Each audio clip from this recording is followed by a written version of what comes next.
sa akin yan eh. Napakalasang buntis ka. Bigyan mo sa akin yung wallet mo. Bata pa lamang na maulila sa ama si Tony Fernandez.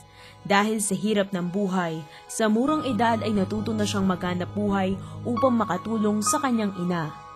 Matapos mag-aral ng high school, nagtungo si Tony sa Maynila upang doon ay makipagsapalaran. Dala-dala lamang ang pangarap na mayaahon sa hirap ang kanyang pamilya. Doon ako naka-mindset na magsusundalo ako before. Kaya lang, naantala, may konting problema ata sa military ng panahon ni Marcos. So, sabi ko, mag-security guard na lang ako. Training ako for 1 month. After mag-training na ako, makukulisensya ko. Ang first assignment ko, Baguio. Hanggang isang araw, matapos ng dalawin ng kasintahan sa Maynila, isang pangyayari ang nagpabago sa lahat ng kanyang mga pangarap. Sumakay ako sa bus. Meron pa siyang 10 minutes bago siya bumiyahe. So, nakaramdam ako ng pangangailangan, mag-CR. Nagsi-CR na ako, may lumapit na tama. Sabi ng dalawa na tumabi sa akin, hold up to, huwag ka nang kumilos. Kasama ang loob ko, naiiyak ako, talagang galit na galit ako. Galit sa Manila, mga tao sa Manila, bakit ganon? So, doon ako nag-iisip na ganti-ganti na lang. Ang damdaming iyon at ang desisyong maghiganti ay tuluyang nagpabago sa mundo ni Tony. Nakitira siya sa isang kaibigan, kinupkop siya nito at doon natuklasan ang isang kakaibang mundo. Doon sa pagpunta ko doon, yun, may mga barkada pala siya na mga loko-loko rin. Nagiinuman ko silang naabutan. So, yun, nakigiyang na ako. Yung sa gabi, yung racket nila, yung mang-isnuts. Sabi na sa akin, sumama ka lang, tignan mo lang kung anong ginagawa namin. Kasi dito sa Manila, hindi ka mabubuhay dito kung hindi matapang ang sikmura mo dito. Wala naman akong trabaho, palamunin ako, so kailangan sumama na ako sa kanila. At doon nga, nung malaman nila nga yung kwento ko, sabi niya, ganyan lang buhay dito, ganti-ganti lang. Subalit, bago tuluyang malunod sa mundo ng kasamaan, meron akong kaisipan din na mali nga yung ginagawa ko. At hanggat maaari ayaw ko.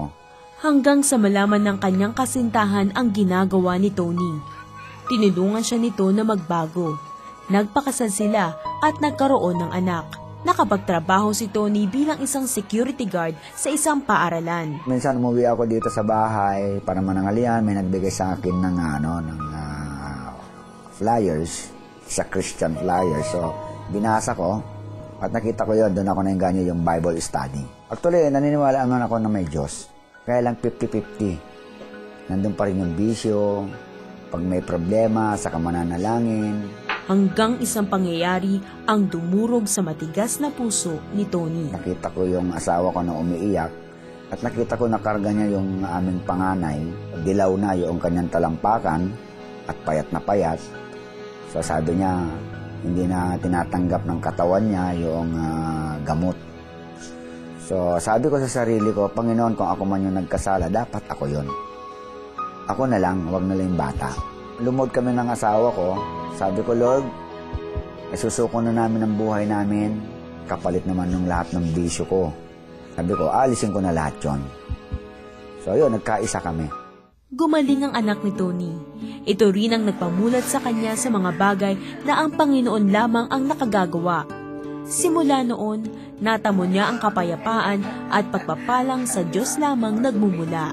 Noong nagbalik na kami sa Panginoon, nalaman namin na kami pala yung mga anak niya. So doon na kami nagsimula na humingi sa Panginoon na hindi naman kami binigo.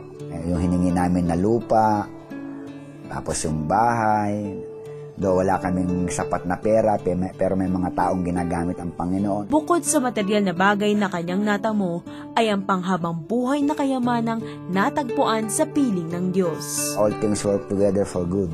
Lahat ng bagay ang nangyayari dahil may kadahilanan sa lahat ng umiibig sa Kanya.